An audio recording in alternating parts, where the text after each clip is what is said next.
When it starts to rain, that mean my database is getting more information from outer space. Alright, last take one. Hey, what's up? I said take one. Fucking guard dog. Hey, what's up? This is Marlawn, aka Sherlock Homie. This channel, these videos are for one group of people. The Sherlock Homies. If you don't have this book, this channel is not for you. This video is not for you. Lifetime membership, Sherlock Homie. You need my book. The Edict of Marlawn. It's a journal about my thoughts and rituals every day of the year, 2 pages per day. Oh, you can stay if you're an affiliate too. If you're an affiliate, just send me a letter, send me a text, send me an email. Donate $1 in the last 30 days. You're a Sherlock affiliate. So if you're not a Sherlock Homie, you're not a Sherlock affiliate, you got a bounce, partner. We don't care about views. We don't care about subscribers. We don't care about likes. We care about Sherlock Homies. Until next time, people. Oh, back to this dumbass video. What up, people? What up? That's that gas. What's up? This is Marlawn, aka Sherlock Homeboy, coming in with a late night edition. Smooth. I got my Denzel Oregon voice on. I'm just chilling, man. Minding my business, being nosy. Okay, we're checking out the murders of Diana and Richard for no reason. Wow, that's a hard one. So I'm just in the mellow mood. So might as well watch a little something. So you know what? Let me watch it with my Sherlock homies. I ain't doing nothing but court casing and chilling. So let's see what they talking about. In a smooth light. No pressure. Good evening, I'm Anthony Robart. This is Crime Beat. Tonight, a 911 call leads investigators to a gruesome crime scene. There's a trail of blood coming down the steps. There's blood all over the floor, man. A couple attacked in their Vancouver home. She just said Diana's dead, and she cried. And I just couldn't believe it. And the killer's stunning defense. We're not dealing here with a psychopathic or a sociopathic personality.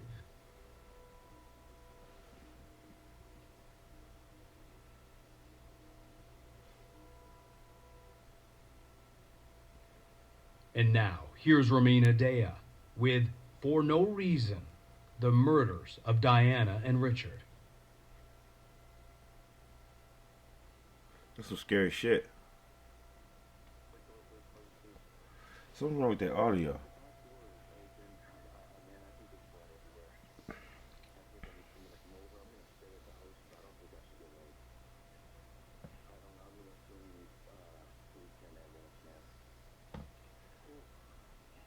Damn. A catastrophic crime scene. And as I got closer to the stairs, there was a very bloody footprint on one of the steps.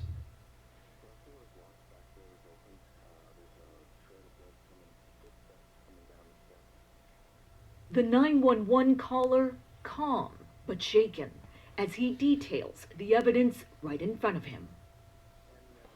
Yeah, I don't know what the audio, but you guys can read.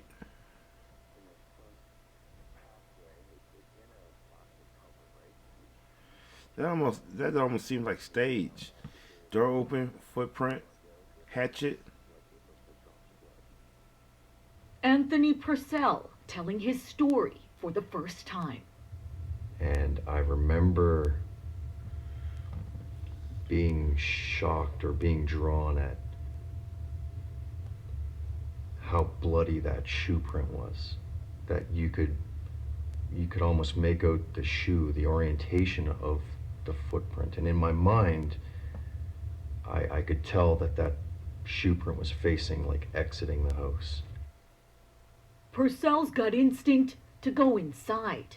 He gets out of his wheelchair and slowly starts the climb up the back steps. And I remember yelling out, "It's Anthony." Well, I'll tell you one thing. He definitely got an alibi. Unless his name is Kaiser Sose, we just gonna write my man off as a non-suspect. and I'm coming into the house. And so I opened the door and walked into the house.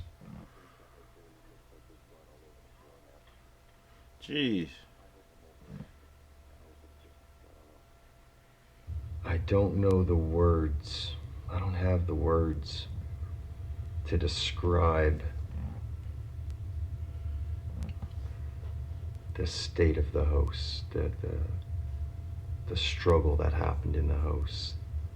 There was a lot of blood, and you could see signs of struggle.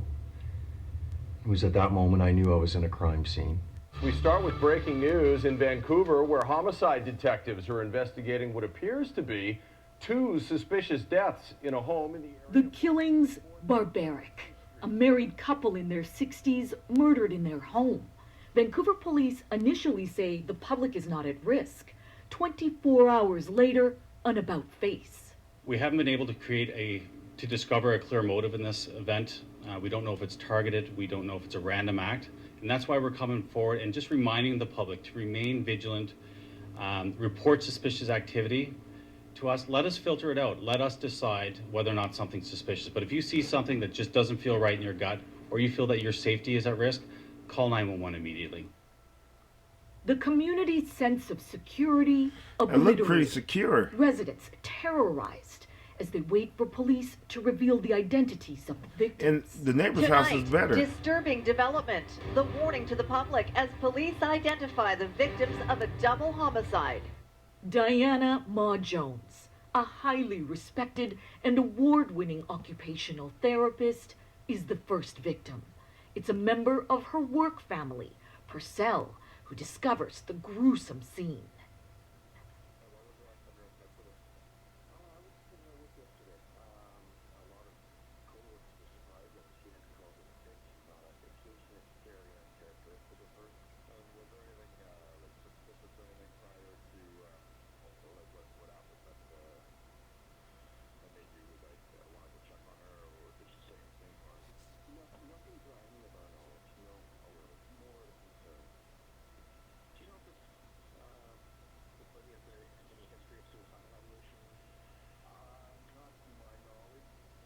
The saddest part of the whole story is not just what we as friends or colleagues of Diana lost, but the community as a whole. Diana was a pioneer in her industry.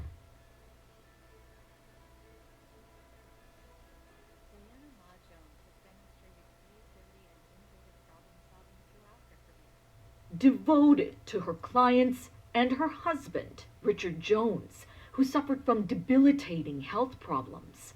The 68-year-old is the second murder victim. The couple had been married for 40 years. She would go home and try things on Rick, her husband, to see if they would work, or make him be a guinea pig. Our clients deserve that passion, and she gave it to them every day for 30 plus years. And yeah, that's inspiring. Yeah. She loved her job right up to the last day. News of the crushing loss spreads quickly.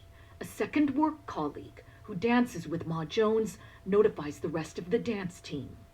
She just said, Diana's dead, and she cried. It's gotta be a 2-person crime because it had two weapons. And most people don't got the nuts to go into a house blindly by themselves with people there. And I just couldn't believe it. It simply does not make sense to Jan Kaner, one of Ma Jones's closest friends. But I was totally in shock. But then, of course, I thought, well, how? Like, what happened? Ma Jones, 64 years young, was with her tap team, her dance family, for more than 2 decades. One final rehearsal, September 26th, 2017, the night of the killings. After a successful practice for the big performance the next evening, Ma Jones packs up and leaves. Donna Martinson, a retired Supreme Court justice, remembers saying goodbye. We were chatting, and she was so full of energy and life, and then off she went, and I saw her drive her car away. A quick stop for groceries at Costco before heading home.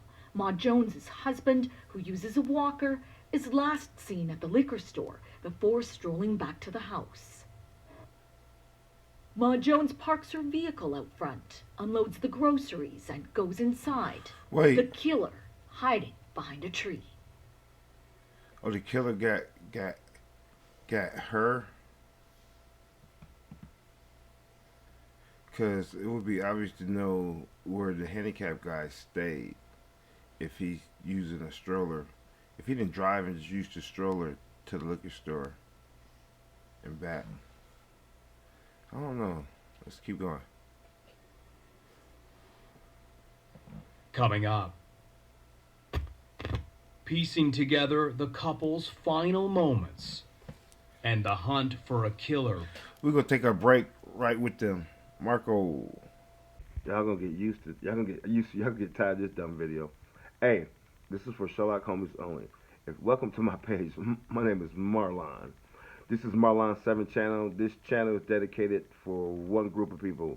We don't count subscribers here. We don't count views here. We don't count likes. We count Sherlock Homies. And there's only one way to become a Sherlock Homie. You must own this book, The Edict of Marlawn. That's my book. It's a daily journal of my thoughts and rituals every day of the year. So if you don't have that book, you cannot be a Sherlock Homie. But you can be a Sherlock affiliate. This is how you become a Sherlock affiliate. I can send me a letter. Send me a letter, send me a text, send me an email. Donate $1. Just $1 within the last 30 days. You're a Sherlock affiliate. So this channel is only for Sherlock affiliates and Sherlock homies. Everything else don't matter. Now you got a bounce partner. Till next time, people. Thanks for your support. On to this dumbass video. All right. We're back, people. We back. Mellow night. Let's go. Begins.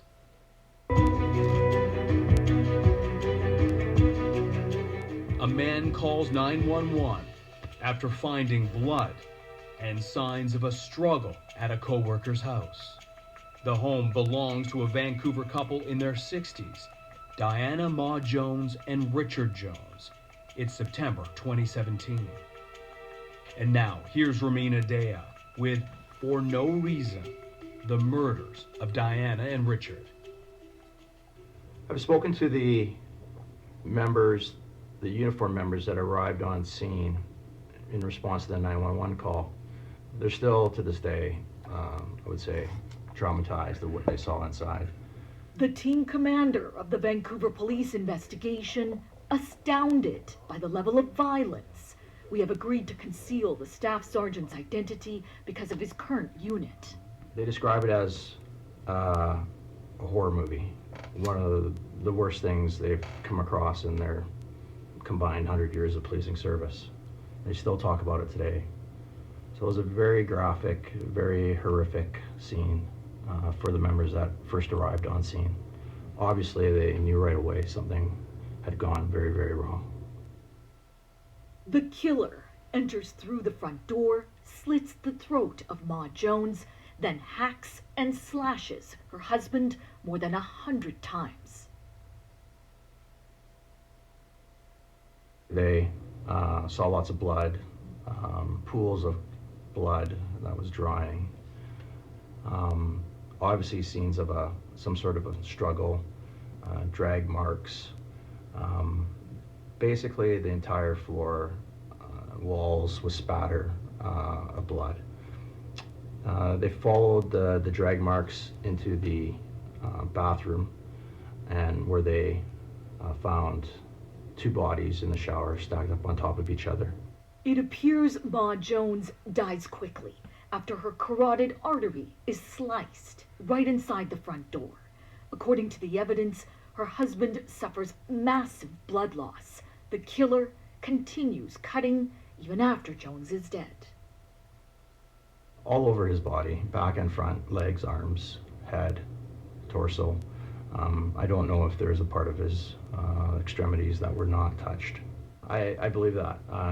Certainly if he was conscious at the Now to take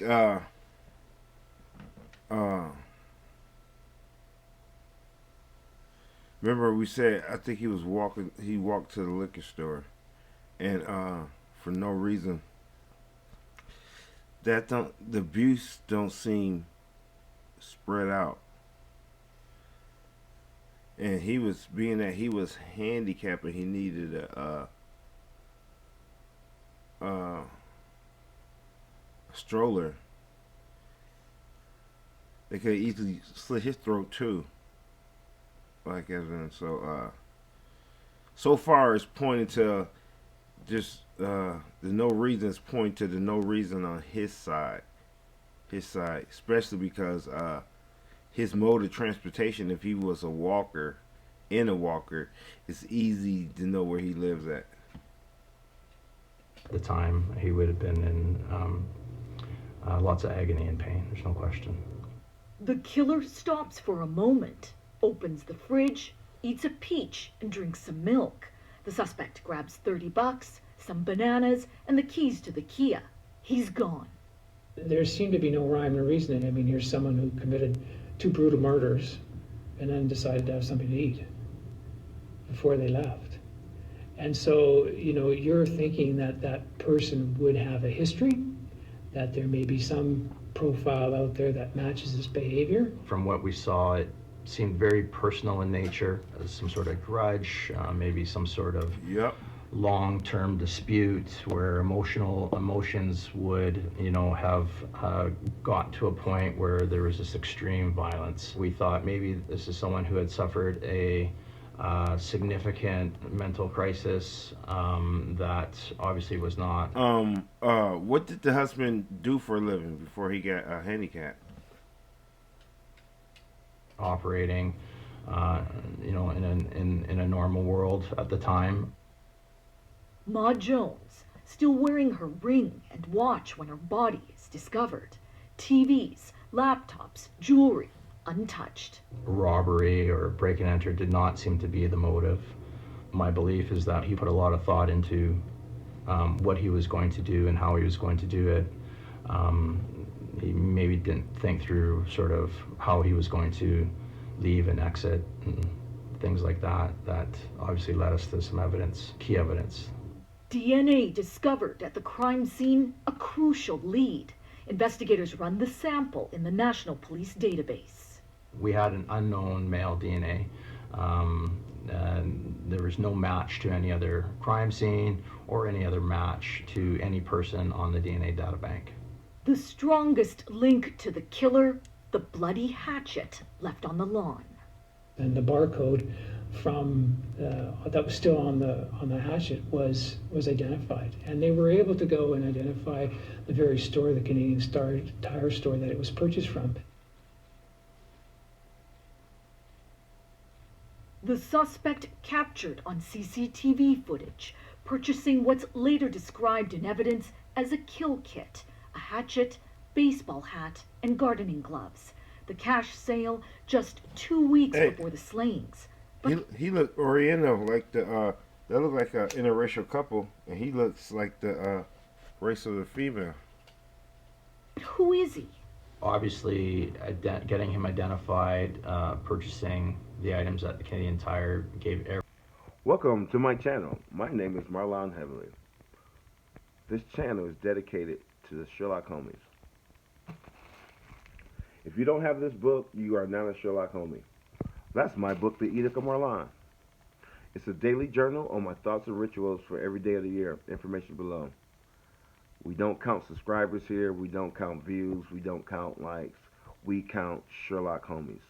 So if you don't have my book, this video, this channel is not for you. Wait, you can be an affiliate. You just can send me a text within the last 30 days. You can send me an email or write a letter or donate $1. I have to donate $1 within the last 30 days. You're a Sherlock affiliate and you're welcome. But if you're not a Sherlock affiliate, you're not a Sherlock homie, you gotta bounce, partner. No. No. All right. Till next time, people. I'm out. Alright, quit your bitching. Had a little technical difficulties talking and with my recording. Y'all need another motherfucking video anyways. Raise your hand if you got my book. Hey, I love you. Yes, I do. So, I had some technical difficulties. I was saying, this guy was saying how they had to do a massive manhunt. And I was saying, you guys are playing games. That guy is definitely Oriental. So, use your manpower wisely. You can search a broad area. This is not China. So they act like they had to check every house. And they didn't. Let's go. Very, very diligent and did an extensive video canvas, hoping that we would identify a perpetrator, a suspect, and we gathered thousands of hours of video over a number of weeks.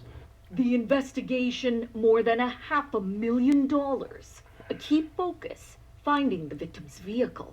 We actually had two crime scenes here. We had the residence of Mr. and Mrs. Jones on, and we also had their vehicle was taken, and we put out, a bolo, be on the lookout for a vehicle.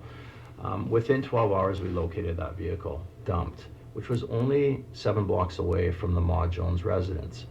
We were able to look at the picture that we obtained from the surveillance video at the Canadian Tire and started to review the video of the persons of interest that we had developed to this point.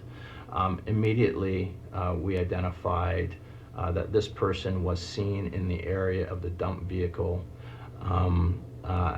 right after it was dumped. He is caught on a number of different surveillance cameras, moving through about a 2 square block area. So concentrated surveillance around the clock was placed in the area. We just saturated the area with surveillance. Yeah, but and you guys have played really... games. I don't know what the population is, but wasn't the wife the same? Like, this is a weird story. This is structured surveillance in an effort to identify the individual. So these surveillance members were provided with, if you will, the picture of the suspect and the description of the clothing that the individual was wearing and what they had purchased. We just had probably a 2 square block by 2 square block area that he could. Hey, so we deployed our watch covert. Watch Dickhead when he put them things up there. Watch him stare her down for a reaction. He was nervous. Watch him stare her down for a reaction. An effort to identify the individual. So these surveillance members were provided with, if you will, the picture of the suspect and the description of the clothing that the individual was wearing. He's looking at her. What they had purchased. Look up at her face. Then you see him look up at her face to see if she thought it was weird. Then he looked down at his hand. Watch him do the check and see, did she look at, like, what are you doing? We just had probably a 2 square block by 2 square block area that he could live in. So we deployed our covert surveillance resources so that we would not alert the perpetrator that the police were on to him. An effort to identify Watch the individual. Him. He's gonna, when she grabbed, I think the hatchet or something, his head lifts and like looks at her for a reaction. Then to break the vibe of that, he goes down and look at his hand. So these surveillance members were provided with, if you will, the picture of the suspect and the description of the clothing that the individual was wearing and what they had purchased. At her. He goes back down to his hand. We just had probably a 2 square block by 2 square block area that he could live in. So we deployed our covert surveillance resources so that we would not alert the perpetrator that the police were on to him. Then, just 1 month after the murders, the surveillance team gets a hit. Strike force wrapping up their shift when a member sets eyes on who he believes is the suspect. I remember getting briefed the next day And as I said to you earlier, is that we were sitting, they were discussing, you know, they'd been sitting in their set for however many hours, and they were thinking, okay, this is time to call it a day or a night, and there he was, right in front of them. I remember the investigators being elated. Like, it was like, this is the break we were looking for all along. Good job. Less than 24 hours. To prove he's the killer, police must get a sample of their suspect's DNA. But how? That's coming up. Why are you playing games? A Vancouver couple is viciously attacked and murdered in their home. A knife and hatchet found at the scene. But the motive is still unclear. Here's Romina Dea with For No Reason, the murders of Diana and Richard.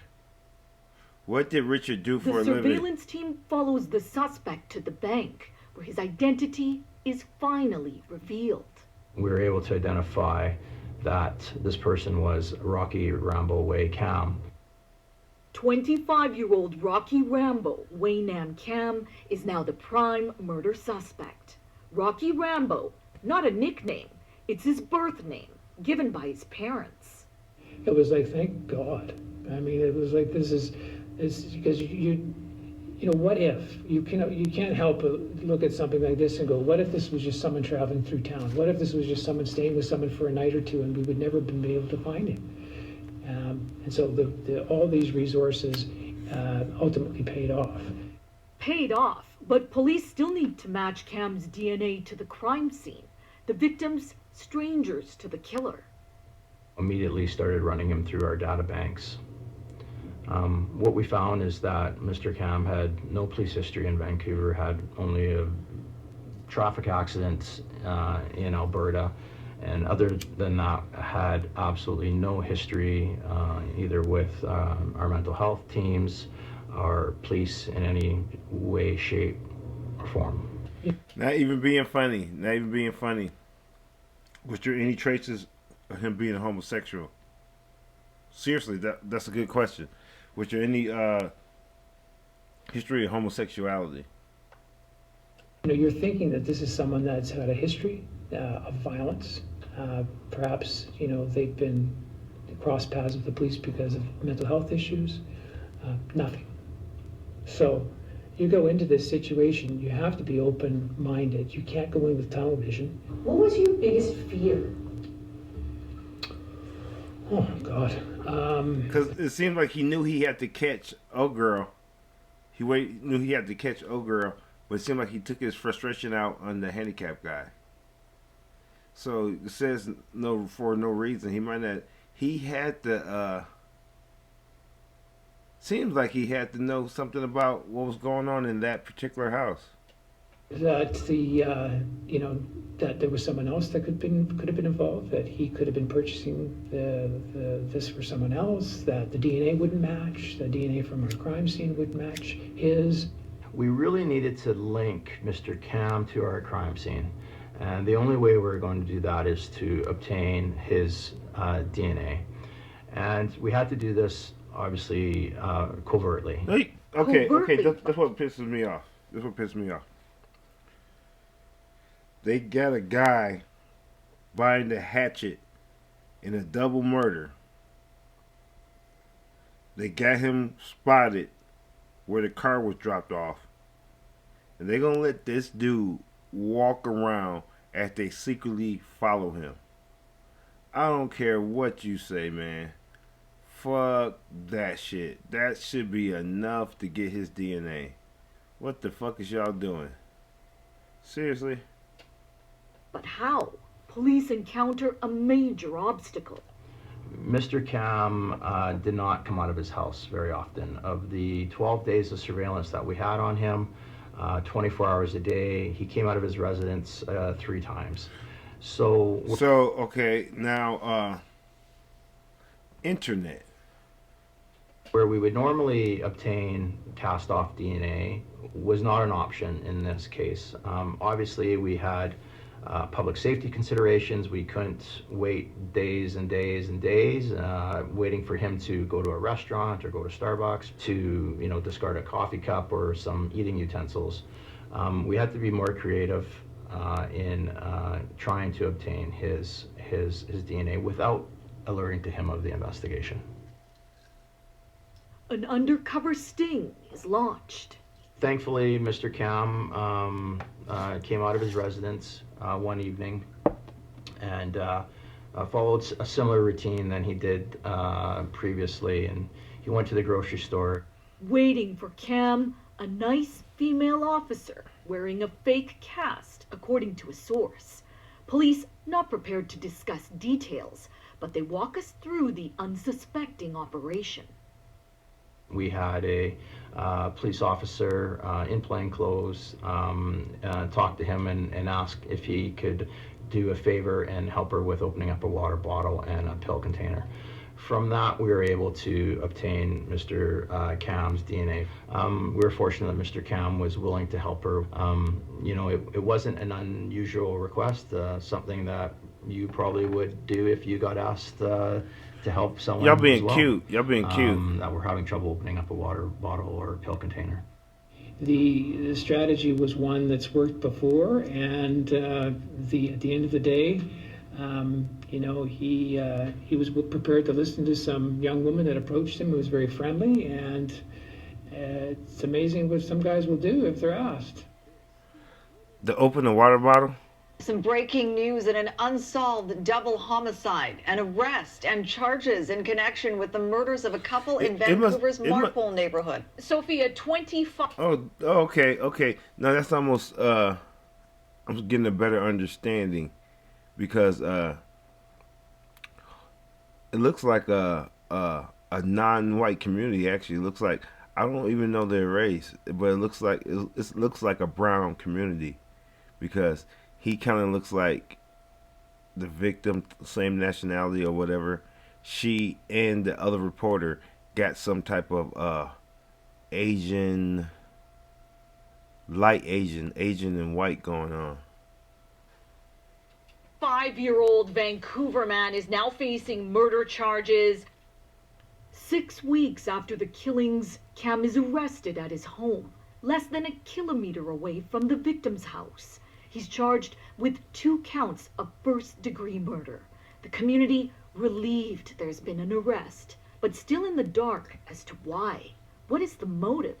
The suspect has a university degree from Alberta. He moves to Calgary from Hong Kong when he's a teenager. Cam has only been in Vancouver for 4 months. When I heard the details that this individual was, I believe he has his undergrad in economics, couldn't find employment, was in a rooming house on gravel, 900 meters away from the victims, and his claim to fame is that he liked to play video games. It's just like, what? This is a complete shock that this was the profile of the individual. We uncover where Cam lives and go to his house to find out more.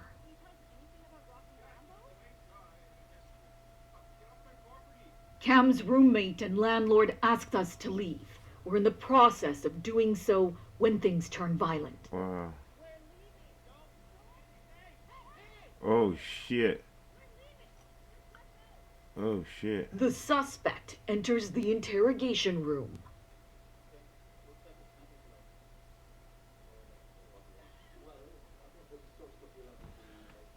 Okay, I think I might have saw his interrogation.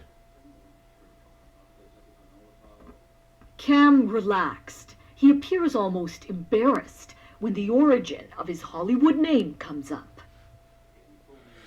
Damn, this whole interrogation video is gonna be low. They sent the female to interrogate him. I think I saw his interrogation when I first started.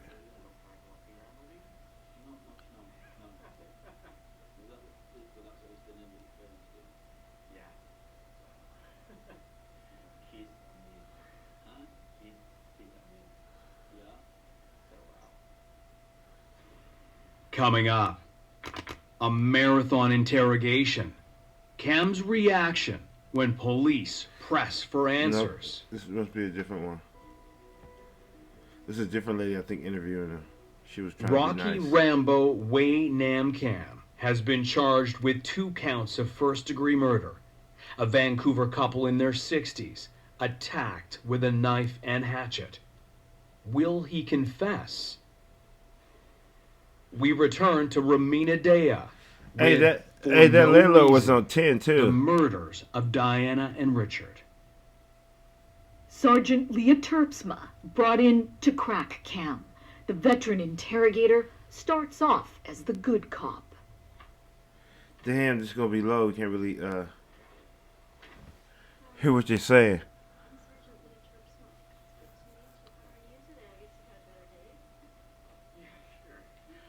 He acts like the same like that dude, but it was like a different setting. It wasn't this setting. He acts just like a dude I saw get interviewed. Cam tells Terpsma he's surprised he's been arrested. Okay, hold on. I can't even hear this shit. This shit's bothering the fuck out of me. Alright, I'll be right back. Hey, real quick, I make these videos for one reason. I'm sitting in mind. This is where I make my videos at. I make these videos for one reason. People who own my book, The Edict of Marlawn. It's a 700-plus page book. Daily journal of my thoughts and rituals every day of the year. Information below. If you don't own that book, you cannot be a Sherlock homie.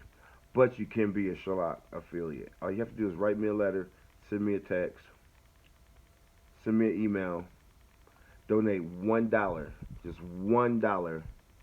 Within the last 30 days, you're a Sherlock affiliate. So if you haven't did that, if you don't own my book, you gotta get up out here, partner. It's not for you.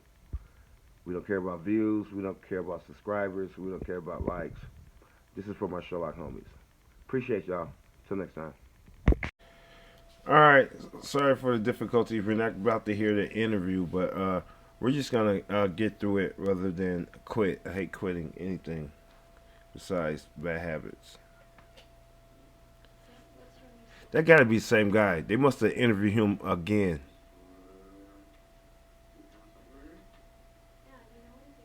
Fuck that.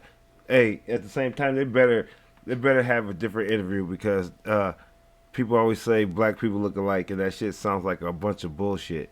If there's not a second interview where they talking fucking forever and shit, and like almost like flirting with him, then I should be ashamed of my identification skills.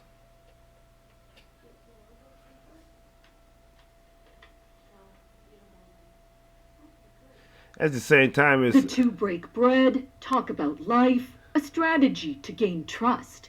But after 3 hours, that might be Terpsma's patience for pleasantries hits the wall. No, because they had a different one. This ain't the one. No, because I think he had a Coke. He was drinking like a pop or something.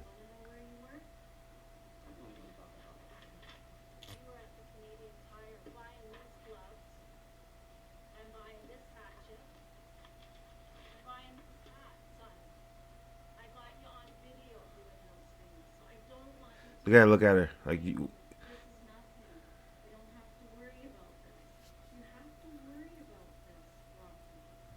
Cam munching on a chocolate bar as Terpsma confronts him with another chunk of evidence.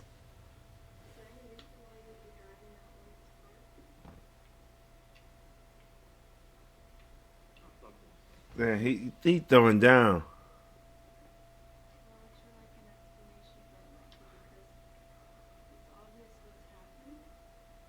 No, because I saw him like drinking a Coke or something.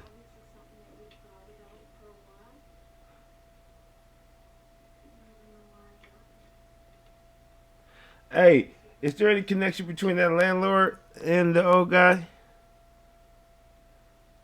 Because that landlord, he was on 10. At the same time, dude might just be loyal. He might get paid to do that shit.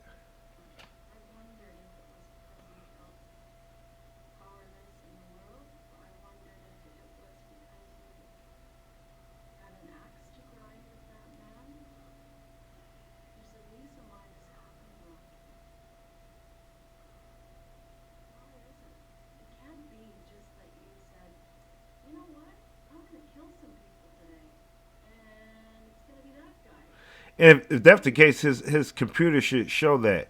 Somebody who's thinking like that definitely has some traces of that. It's here, in the interrogation room, Cam learns for the first time the true identity of the young woman he stopped to help that pivotal day outside the grocery store.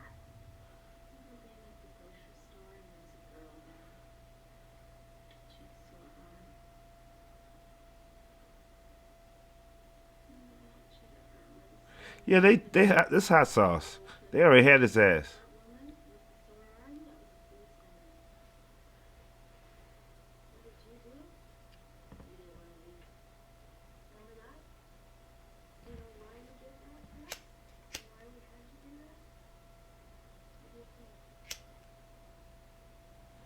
They styling on him.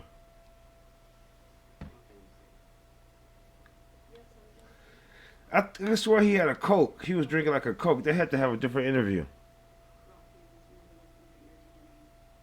The most powerful DNA evidence coming from Ma Jones.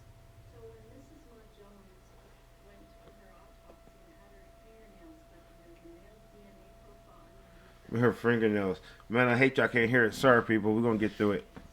So, I could swear I saw him interviewed again. He was chilling like that, but I could swear he was He was fucking that candy bar up, too, but I could swear I remember him drinking like a Coke. A tiny speck of Ma Jones's blood also discovered on the hinge of Cam's glasses. Oh, shit. Oh, she would have fought till the end. She would have, I don't know what his face looked like, but it would have been like he'd been in a cat fight. No, she was ferocious, but only ferocious when she had to be strong, like it was her strength and her toughness. The fact that she did that and fought, and that caused him, likely, I mean, there was other bits of evidence, but that was, I agree, that seemed to be a critical piece of evidence, that was good. She would want to solve this problem of why. What was this motivation?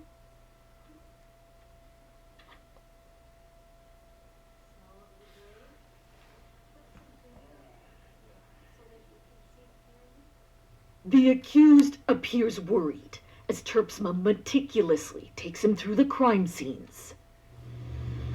You know, it's about decision making. It's about power. Okay, now. It's about giving these people's family. Okay, I think they fixed it. Idea about why this happened. Yes, exactly. He's all in. Don't you think they're owed a little something?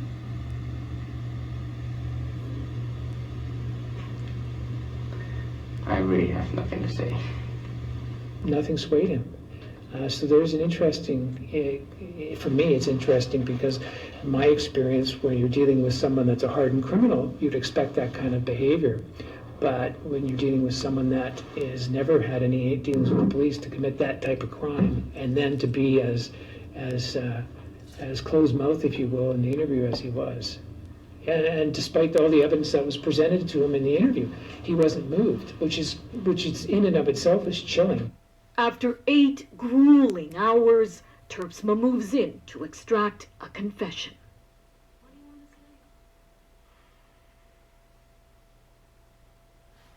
You gotta ask him, is he sorry? Oh, that's inappropriate.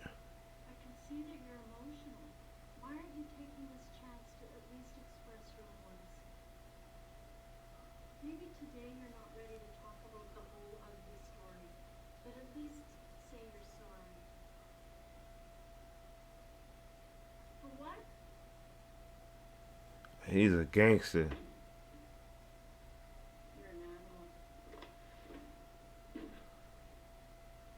He's a gangster.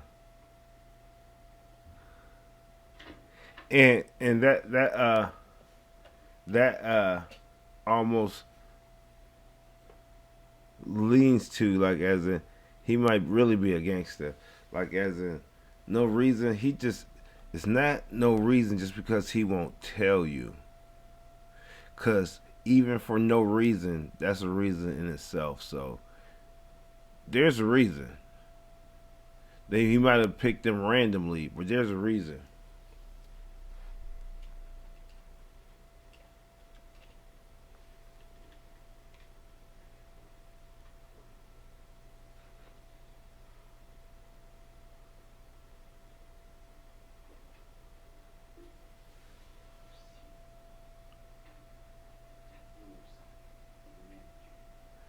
Translate, please.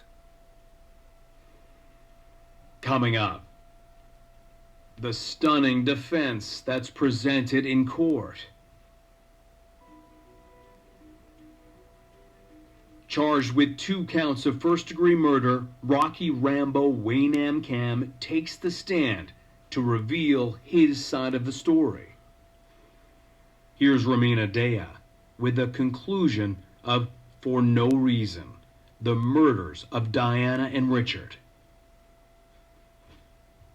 This is the crux of the defense case.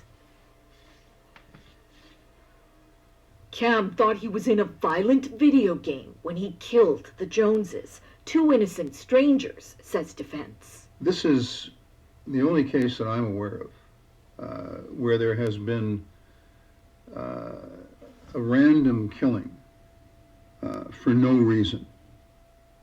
40+ years in criminal law. Glenn Orris spends 2 years with Cam preparing for the murder trial.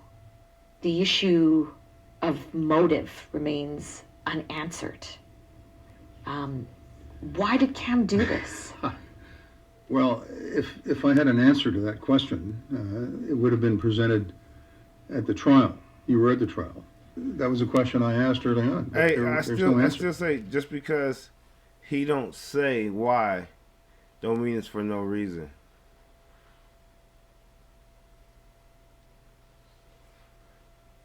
Because they act like there was he went and attacked a grown man to break into his house, a grown man with a hatchet, and the grown man should have had the heads up a little bit because he killed the wife first. I'm just saying, like, it seems like he had knowledge of that house, of the threats in the house, because it seemed like he waited for her to come home. He wasn't able to give me an answer.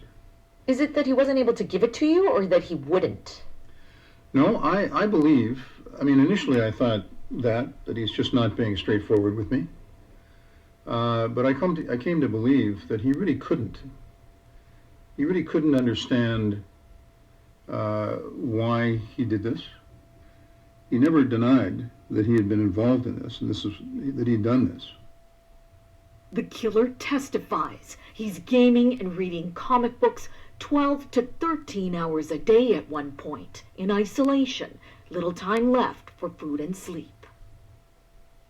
The violence associated with them is amazing. I mean, it's extreme.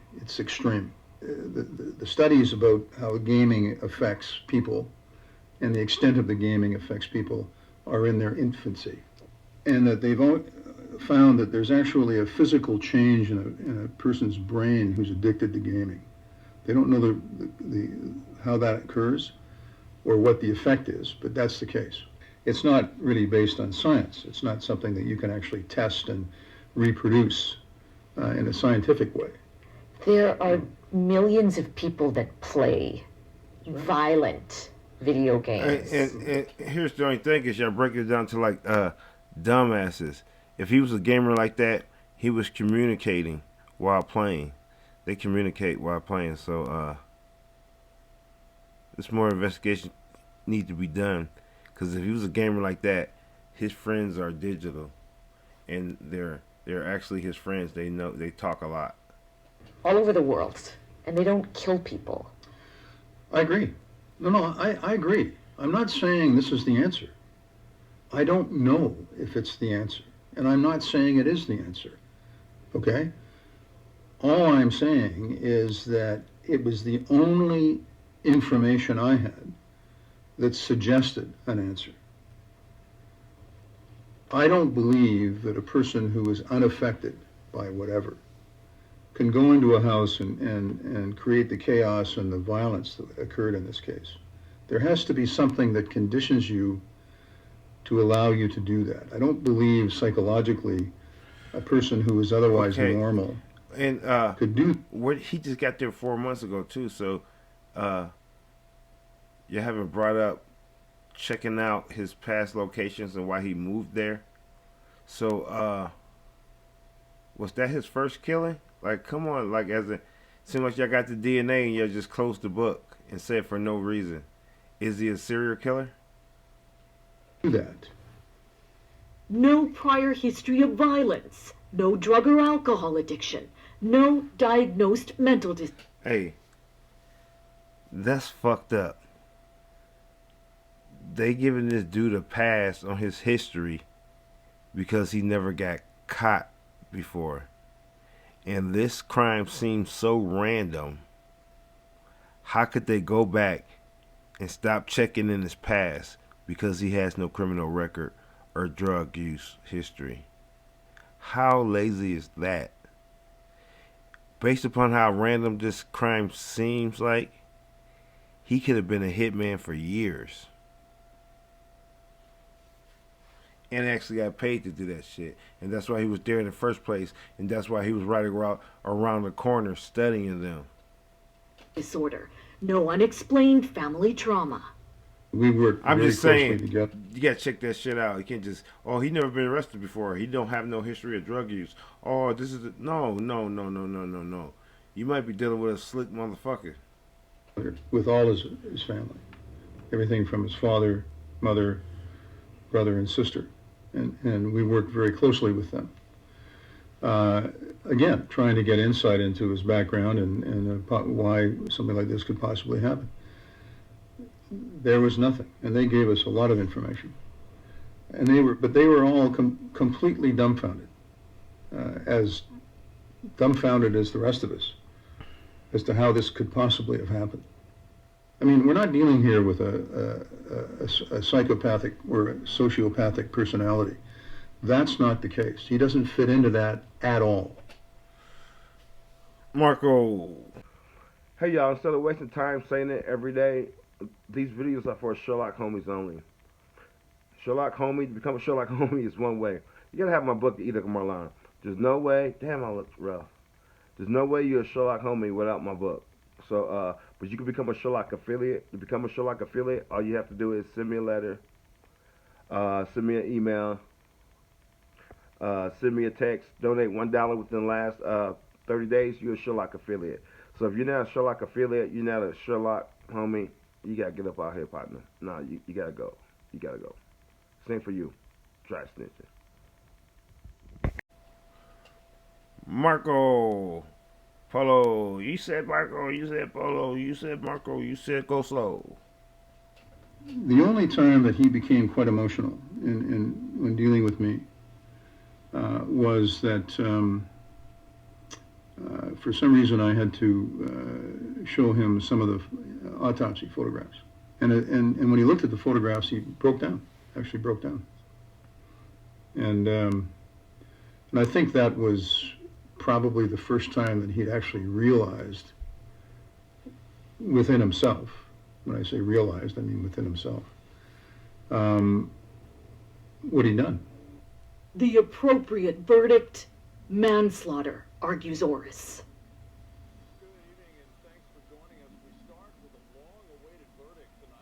Now, isn't that me, man? The volume's all fucked up. Cam found guilty on both counts of first-degree murder.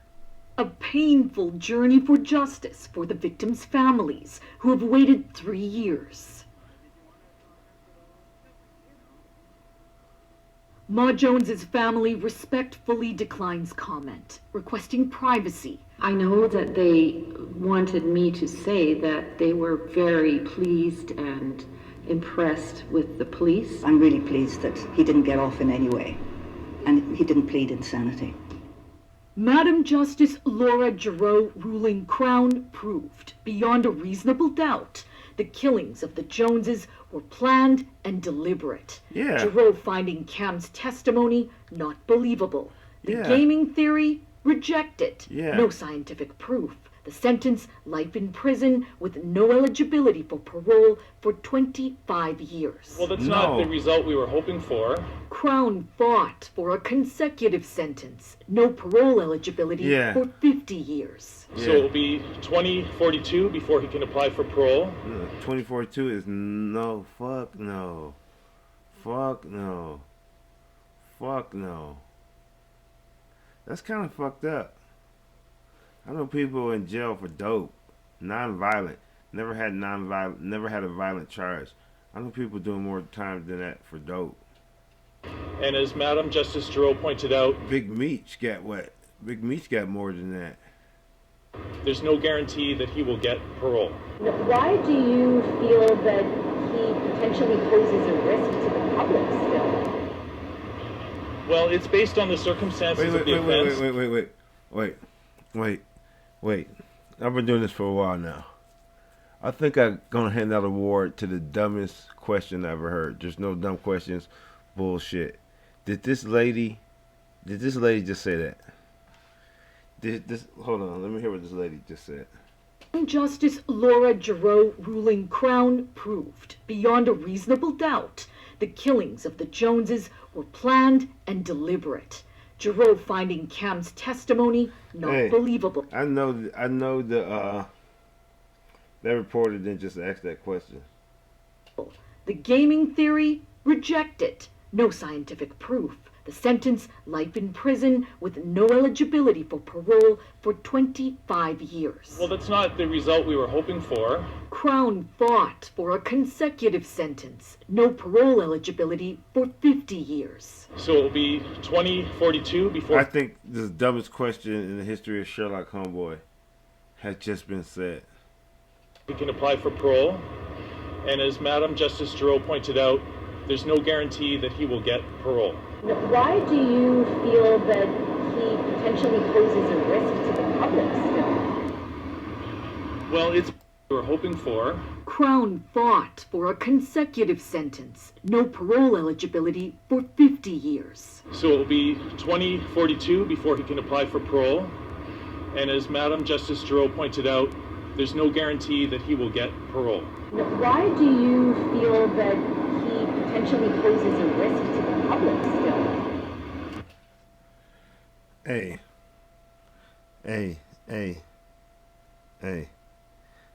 Don't make me slap that damn phone out your hand. Did y'all hear what she said? Y'all hear how she said it? You hear the little attitude she said? Bitch, don't try me this evening. Bitch, don't try me this evening. What the fuck? What type of drug? Listen to her. I might just be tripping. Listen to her. And as Madam Justice Giroux pointed out, there's no guarantee that he will get parole. Why do you feel that he potentially poses a risk to the public still? You know what? That bitch, what the fuck? Well, it's based on the circumstances of the offense, the nature of the crime, and the lack of an explanation for why Mr. Cam committed these murders. I don't think we will ever be able to get inside his mind and understand why he did what he did. The lack of motive is disappointing.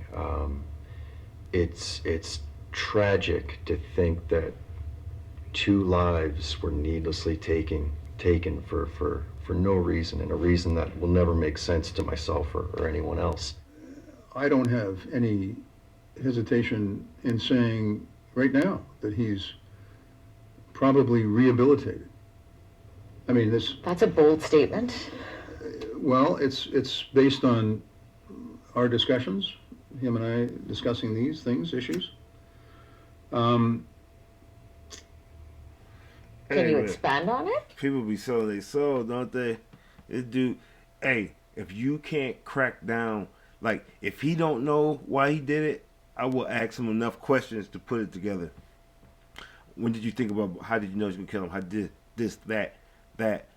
So for him to say it's a mystery, why, but then come back and say he think he's healed already? How can you think he's healed already and you have no clue what made him do that? if you have no clue what made him do that, there's nothing to stand on. Your opinion has nothing to stand on because you don't know. Well, I think he's having gone through the process and realized what he's done in reality. He's shocked, upset. If there's no reason and we still don't understand the why, how is it possible that you don't think that he could do it again at this point? You're right. Unless we know the reasons why, unless we know the triggers that brought these about, there's no guarantee that it won't happen again. But as far as not wanting this to happen again, or anything like it, if that's rehabilitation, if that's your definition of rehabilitation, he's clearly rehabilitated. He does not want anything like this to ever happen again.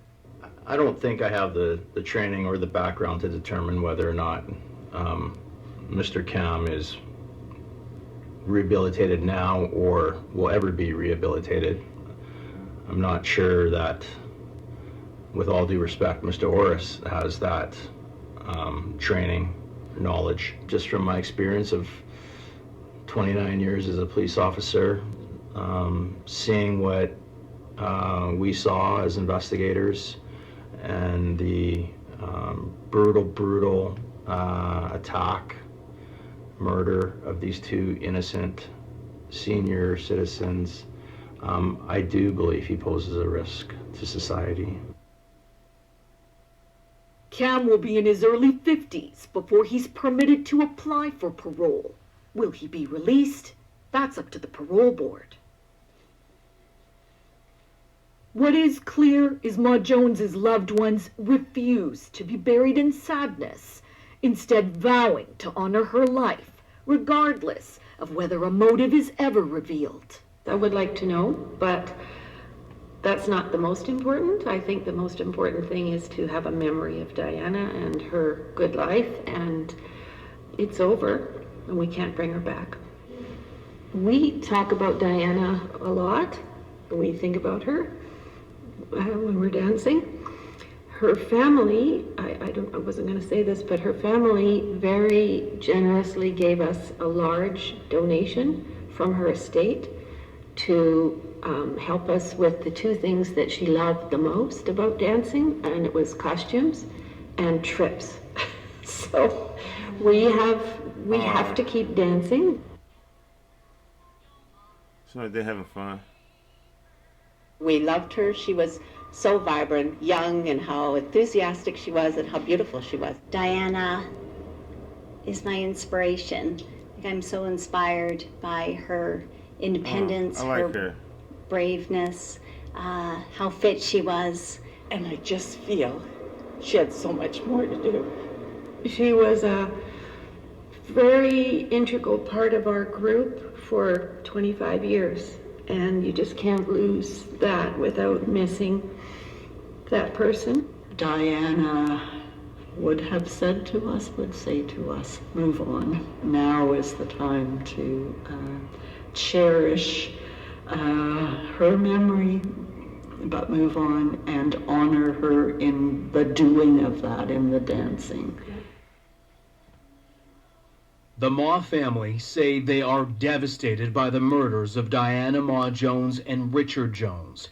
They tell us they prefer to stay in the shadows to protect their privacy and, more importantly, keep the focus on the victims. I'm Anthony Robart. Thank you for joining us tonight. I'm not ruling out this could have been a pay hit. I'm not ruling out a pay hit or initiation, or if he was a video gamer like that, he could have been talking to somebody, or I'm not ruling out there's a hidden agenda behind this case. And just for the record, I'm putting the guy in the wheelchair back. I can't remove him as a suspect now that I believe it's not a lot of money. It was decent money floating around this couple too. Like she had enough money personally for her to send her whole thing, her estate, sending them on trips and all that. I'm just saying, this don't feel random. It don't feel random. So I'm taking the wheelchair guy off. How far do he stay from the killing, and does he play video games? Yeah, and at the same time is I think Dickhead just a soldier. I think he's keeping a secret. Might be even the reason he was where he was at. This is weird. And I want to know, was he the same nationality as Diane? And does Diane have any brothers or sisters? And how much is Diane's family actually worth in total? And Richards. I need a full background. For no reason, my ass. Find out who was his internet buddy. Alright, people. We out of here. Appreciate it, homies. I'm out. What up, people? Another dumb video of the book. That stupid shit. This is supposed to be my commercial. Check out my book, The Edict of Marlawn, available everywhere you buy books. If you get my book from me, The Edict of Marlawn, from the merch store, it's 25% cheaper and it's always signed. Thanks for your support, and this channel sucks ass. Oh hey Sherlock, it's me Marlawn, your sponsor. I'm just here to tell you, nobody supporting you, nobody sending donations. We're thinking about not renewing your contract. Have a nice day, fuckhead. Fuck you, Sherlock.